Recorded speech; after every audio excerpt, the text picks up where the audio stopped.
Welcome back to Cinema Corner, and unfortunately, today we are talking about surviving Barbenheimer, but I say unfortunately because, as you can see, it is just me and my co-host Josh. We have lost a man who did not survive Barbenheimer. He didn't. Not everybody can, that's just the harsh reality of life. Not everybody can. So we will continue without him on this one, but he will forever be in our thoughts. Rest in peace. Thoughts and prayers, please, in the comments. Please. As it's stated, it's Barbenheimer, all right? And for us, we did see a double feature back-to-back. We had roughly a 25-ish minute, I would want to say, wait in between our two movies. That's about it. And so, obviously, Barbenheimer. We didn't see Oppenheimer. We did the classic Barbenheimer, where we saw Barbie first. The correct way to see it. The correct way. Anyone who didn't see it that way is just simply a beta. Sorry about it. And if you had a big gap in between, like a 2 to 3 hour gap in between the two, weak.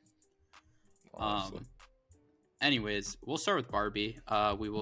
This will be covering both movies, pretty in depth, spoilers, anything like that. It'll just be not super in depth, but we'll be talking about however we want.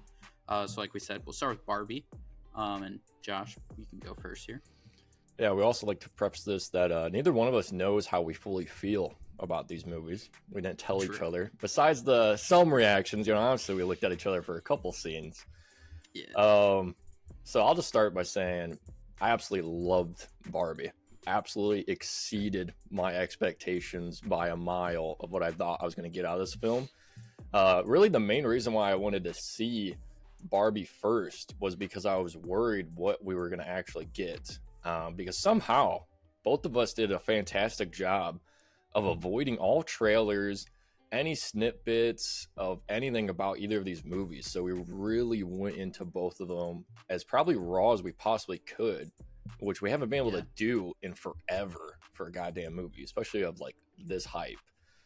So I was like, hey, if this movie is bad, then, I don't know. It would be tough to go a 3-hour movie then before this and then suffer through a 2-hour film that you don't like. So that was my opinion. I knew at least Oppenheimer, we had one thing to root for, the bomb. So I knew we had something at least. But Barbie, no clue what we were going to get.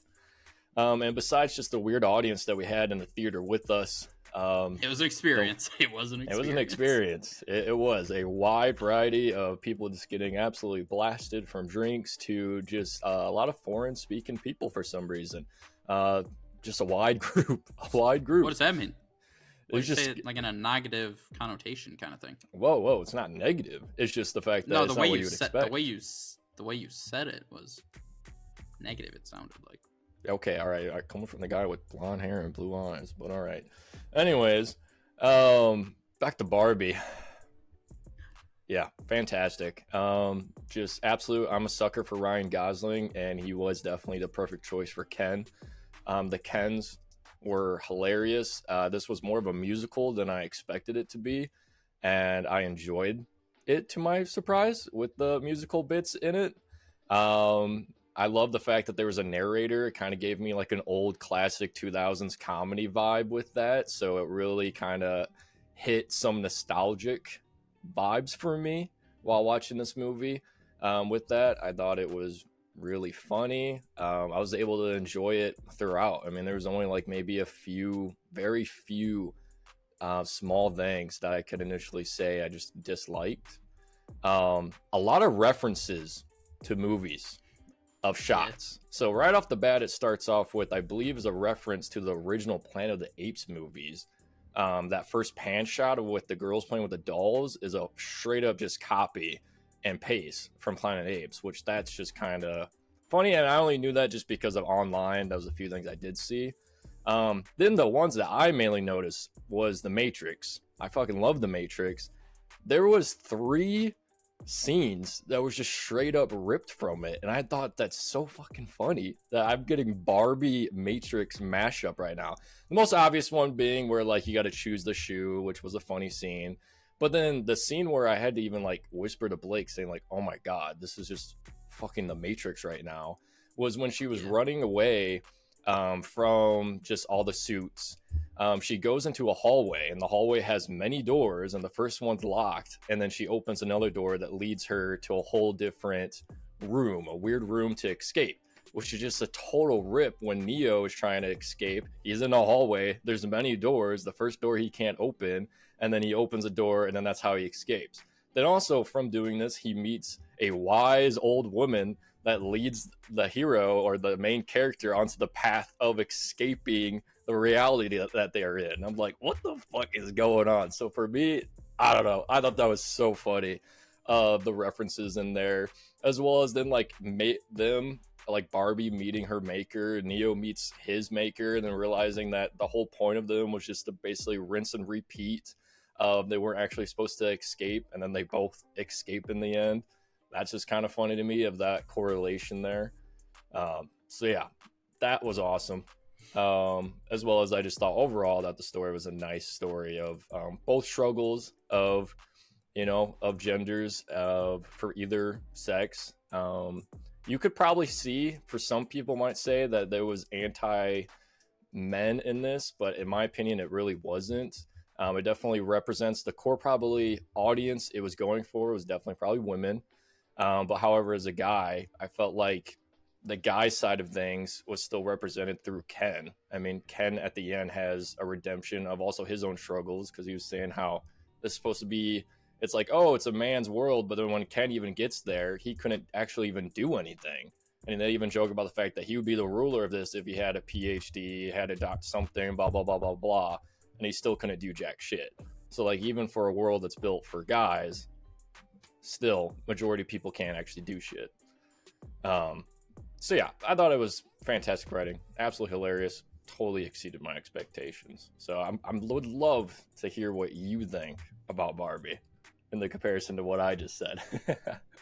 I mean, I definitely didn't love it, but I don't hate this movie. I do think it had some funny moments. Personally, for me, I think there was definitely a good amount of just stupid comedy, like in terms of, I'm just like, this is just the stupid cheesy, like, come on now, this is just weak writing, like easy writing. So there was definitely quite a few moments that I was like, that's just cheap writing. But for the most part, I did enjoy this movie. I think, I don't know, if I'm being honest here, I think if it wasn't Margot Robbie as Barbie, I think I would have disliked this movie a lot, or not a lot, but I would have disliked it more than I do. I think she definitely just saves it for me, just because I think she is a really good actress and she's just fun. Mm-hmm.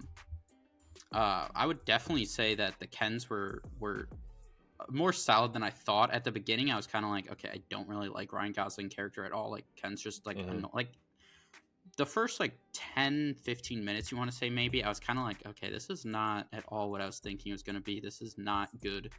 And then once Barbie kind of like went into the real world, then it picked up for me, and I was like, okay, now I'm actually enjoying it. But at the beginning, like, Ken was just like pretty annoying. Just like, I don't know, I did not like it. Well, Ryan Gosling's Ken was just annoying, and then he got better to me, and he started to be okay. But overall, I definitely agree with you that this was obviously more targeted towards women, and it dealt more with women issues. So anyone who says like it was like anti-men or something, I was like, I definitely didn't feel that way at all. I was like, it was whatever for like that standpoint. But I kind of liked how they were more deeper in this movie. I mean, I don't think it was the deepest thing in the world. I have seen some stuff posted, how people are like, oh my God, it was so like, I was like, okay, yes, it was deeper and like the issue of death and like that kind of thing, but like, let's not get crazy. It wasn't like some groundbreaking thing. But I did kind of like that. I really liked the scene where she's pretty early on to be in the real world with the old woman, where she kind of just like looks at the old woman and smiles, and she says like, oh, you're beautiful. Like, I really liked that scene a lot. I just felt like for anyone, like, that wasn't even like, you know, female targeted. That was just anyone just accepting that we're all going to get older, and like, you know, how you just see like some people are like, oh, older people, get rid of them. Like, I just really liked that scene. And even the end, that was a pretty, you know, powerful scene with everything about accepting life, and it showed a bunch of different like not flashbacks, because it wasn't people we knew. It was just kind of like life, I guess you could say. I thought that was really good too. So I did like that aspect of it. I also love the colors during that scene too, where Barbie, you know, talking to like the creator. That was Right. very pretty, Overall, in my like opinion. that whole end scene of just the two of them in that like whitish room and the camera changing from being like a side shot to the two of them and then like a front facing one. That whole scene I thought was really well done from pretty much every aspect. Writing, like design, the acting was good, and like just the cinematography of it. I really like that last scene. And overall, I thought the costumes and the looks of things were really good. The like It was. integration of like this stuff in the Barbie world, how it was like, you know, how people just fly or flip over or whatever would happen. And the real, I thought the costumes and like that kind of stuff was really well done. I'm be honest though, I was very like the whole thing with the mom and the daughter.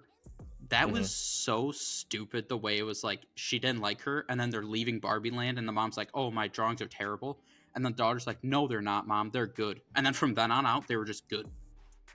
I was like, oh, okay. I thought we were actually covering issues that like it's not a movie where you just fix things in 2 seconds. So like that thing really annoyed me. That I was like, okay, I thought we were actually gonna have to, you know, they work towards stuff. They have to overcome stuff. It was literally just the mom being like, "My drawings suck," and the daughter being like, "No, mom, they're good." And then they're just like best friends for the rest of the movie. I'm like, what? Okay, come on. That was weak writing. Like, what are we doing? I thought we were actually doing realistic. Like, it takes time to repair things in actual heart-to-heart conversations here. So that was my major gripe. Like when that happened, I was like, what the hell? That was cheap. But other than that, like I said, I thought this was a very well, like, costume design, all that stuff. I thought it was really well. It was shot really well. It, like you said, it had some funny moments. I personally thought Will Ferrell's character had a lot of moments that I was like, that was trash. Like some of the chase scene with her, some of the stuff that Will Ferrell was doing, I was like, this is stupid. Like to me, I was like, that was just not funny. That was just like easy, cheap writing. But overall, I definitely enjoyed it. Like you said, we both didn't know what we were going into. But it was better than I thought it would be. But it definitely had a couple of things, like I said, mainly that mom and daughter just fixing their issues. That was a little bit like, what the hell? That was too quick and easy. Daughter definitely was kind of the weaker side of things. But my probably biggest shock was how hard they went into like the Barbie's company and the history of the company for a Barbie movie. And I was kind of like, how did they get approved for this?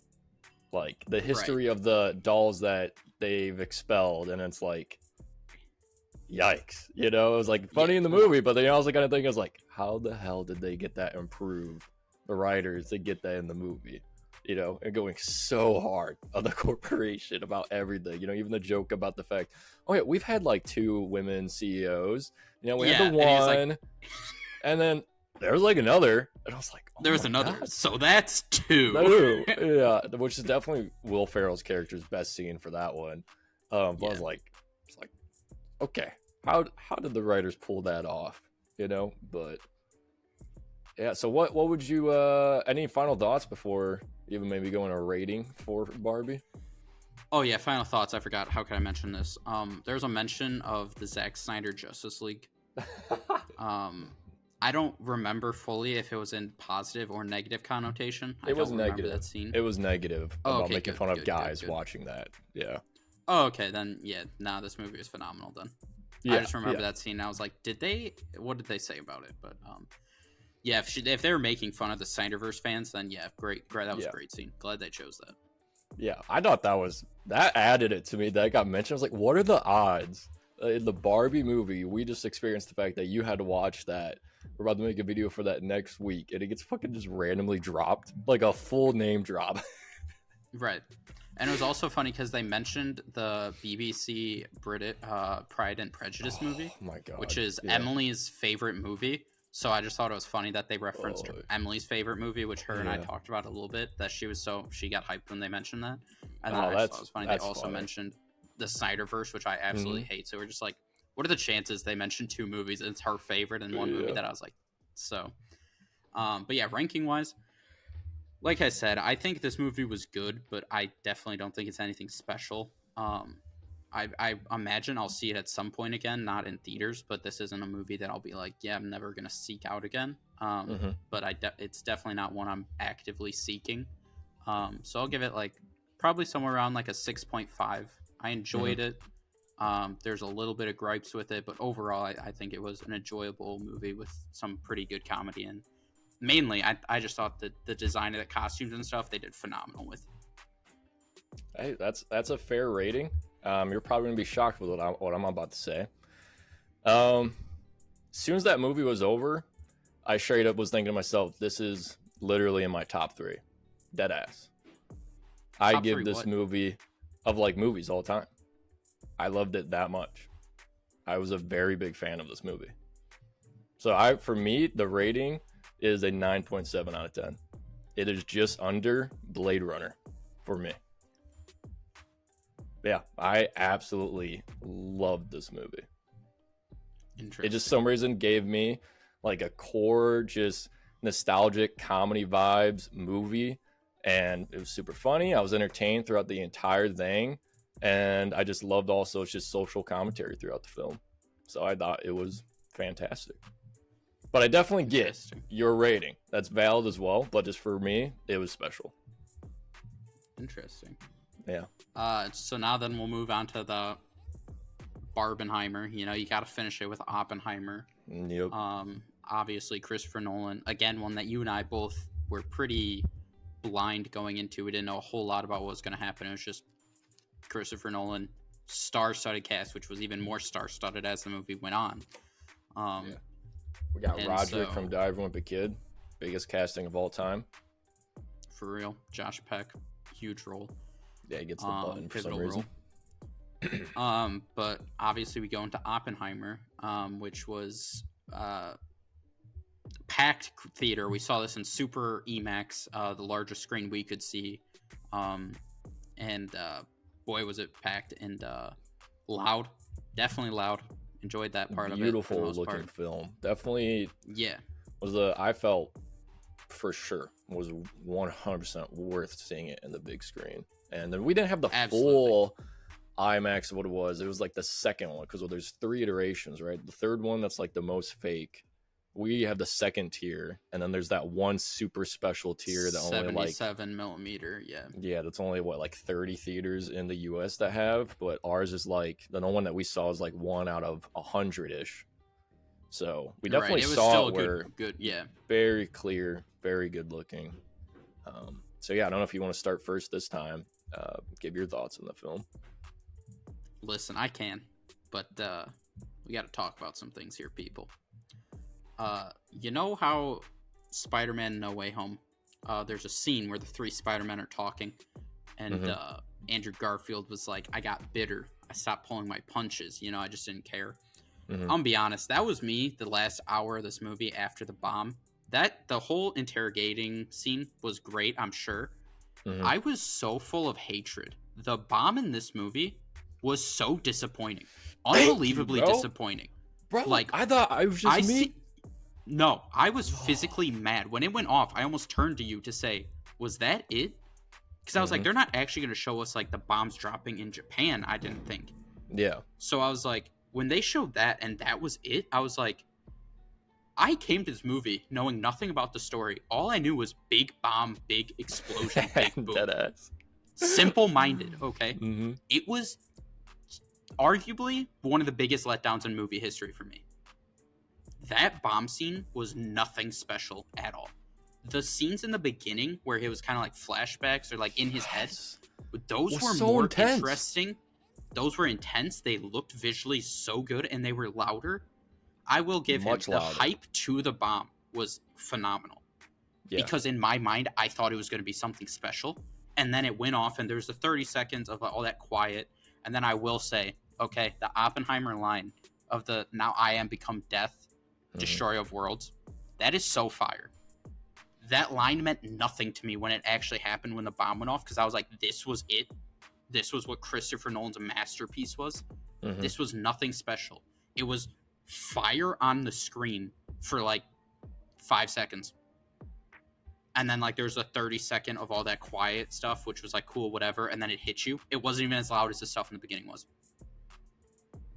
Yeah. So totally the last hour, the whole like I don't really want to call it a trial because it was like behind the scenes. It wasn't juries, whatever you want to call that interrogation scene. At times I did get really into it and think it was really good. But part of me afterwards, I can't tell you what happened the next 10 minutes after the bomb went off. I was so full of hate and anger of like, that was what I waited for. So mid. So mid. That is valid. And I am thankful that we are on the same page on this, because obviously, you know, afterwards we talked to our girlfriends and they all thought it was like really loud and fantastic. And I was like, for a second, I was like, was I the only one that I've been looking online. I was on loud? Twitter last night afterwards looking at the whole bomb scene, and I'm like, everybody's talking about how great it was. I was like, it wasn't. It was very mid. Yeah, I mean, so yeah, I fully on the exact same page with you of the fact that I felt the same. That after I enjoyed the interrogation scene, but after the bomb went off, I was bitter about it, because I was even to the buildup. Even I was actually like getting slightly anxious, where I was like, am I gonna get like almost a bit overwhelmed? It felt like I was watching a horror film at that point. And the buildup, beautifully intense. And then the bomb goes off, it looks nice, and then it's like it goes silent, so then it's even more intense of like, okay, shit, they've already teased before how they're doing explosions where you get the delay till the wind actually gets to you. It gets to you, and it's not even as loud as the scenes after it. The people marching practically on the benches was louder than the bomb. The beginning, those little things were louder. Yeah, that was awesome. I mean, everything before those were more bomb, visually pleasing to me as well. Yeah, everything, like him even also having like the PTSD throughout the entire film. Every bit of it was so good. And even like the first 10 minutes of this film was giving like almost a horror film-esque vibes of this is a man that is tortured with his thoughts and of what can become. So that's what's even just all that build up towards that bomb. And just for the fact that somehow the audio engineers let that be quieter than every other bit in the movie was crazy. For me, it's not even the quiet part. It was the actual visually looking. It was not anything special to me at all. It was just fire on the screen for like 5 seconds. I was like, that's it. That's all. Yeah. Honestly, the Mission Impossible blowing up the Kremlin was a better explosion than that was. It was. We even joked about, like I said before the film, is like, I'm gonna be annoyed if it's just like a cut pan and it's not just entirely on the bomb. And it was actually a lot more of a cut towards the people than the bomb itself. And I was like, come on, like what? Yeah. Like you did only get that visual for a bit, and then the sound itself wasn't that loud. Like so many other parts, if it just was loud enough to where it felt like I almost got to the point of being overwhelmed, I would have been fine with it. It would have been not as great as I thought, but it still would have been good in my mind. But everything before the bomb, I thought was a fantastic film. The pacing I thought was good. It was a solid buildup of the character. You're learning that this man has a lot of mixed past, as well as himself is a mixed character, and there's plenty of stuff to criticize this man over.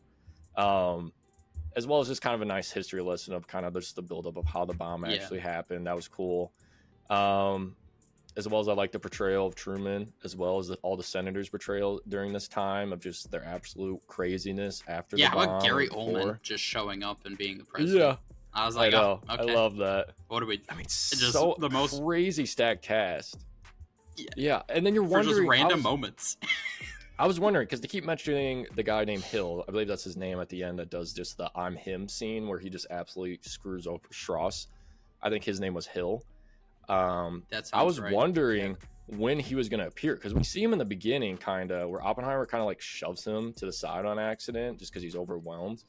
And I'm like, okay, that's a very big casting right there.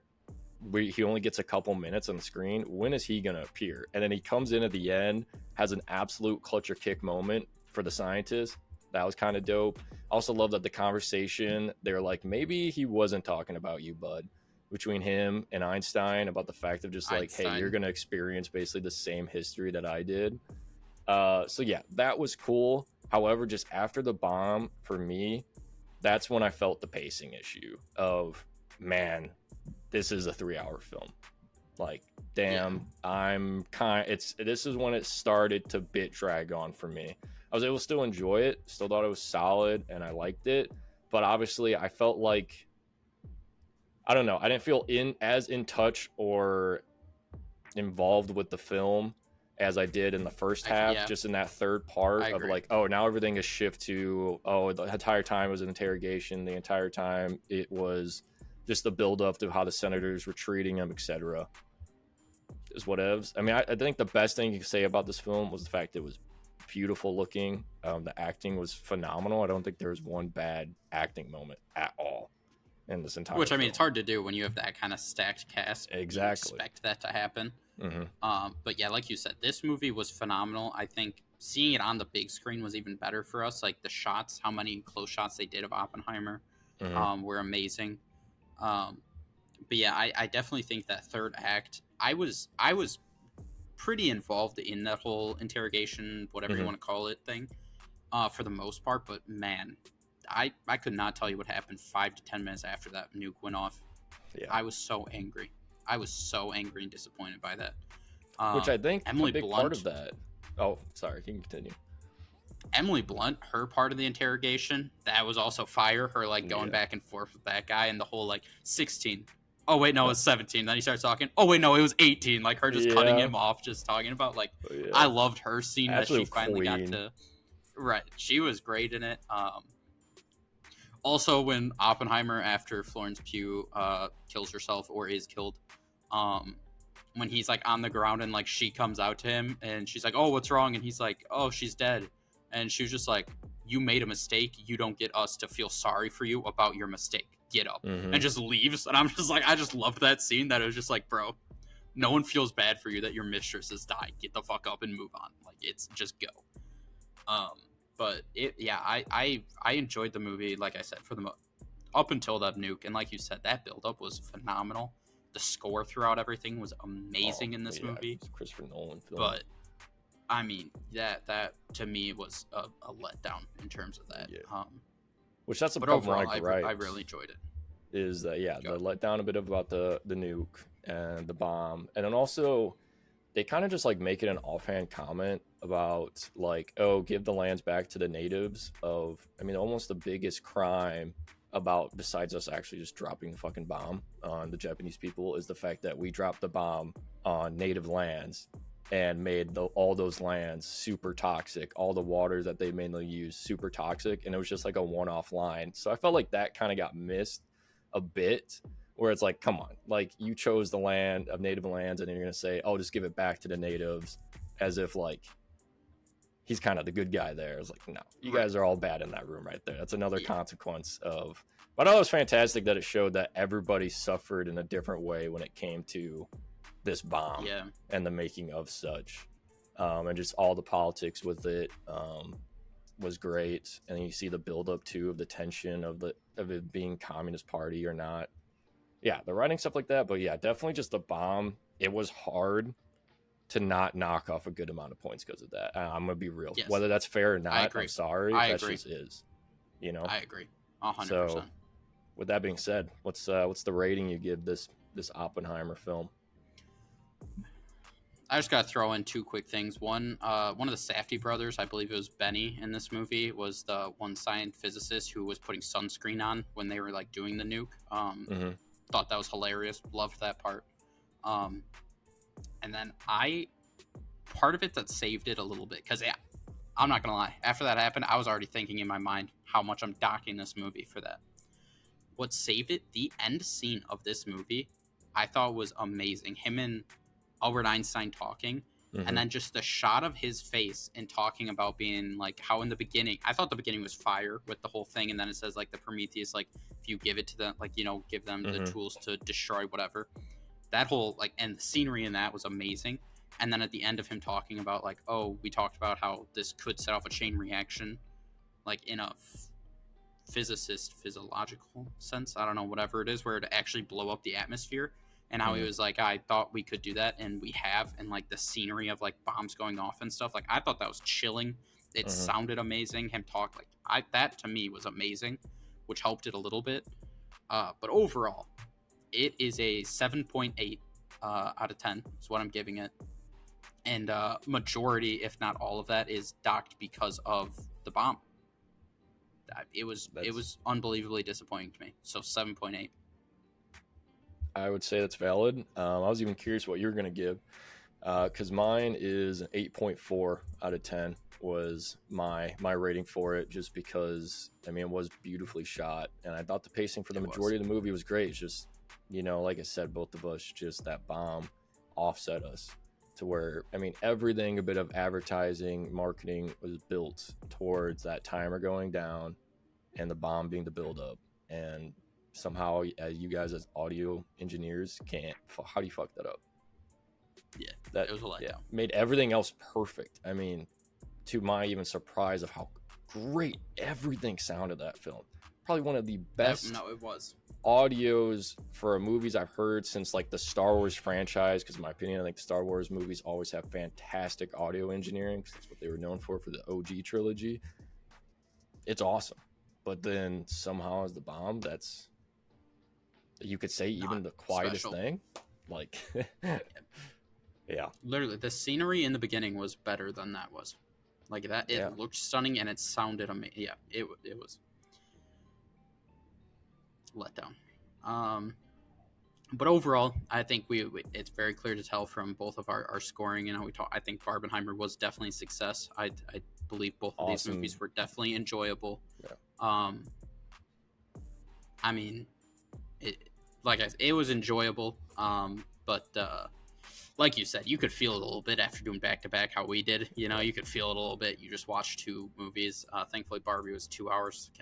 With Oppenheimer being 3, if Barbie was, you know, even 2:20, I feel like that could have been even more brutal on our just mental of sitting in a movie theater. But overall, it was very enjoyable. Oppenheimer, you know, let us know in the comments if you guys have, unlike Alex, if you have survived Oppenheimer or Barbenheimer. Let us know in the comments down below. Like the video in remembrance of Alex. Subscribe to the channel, and we'll see you guys in the next one.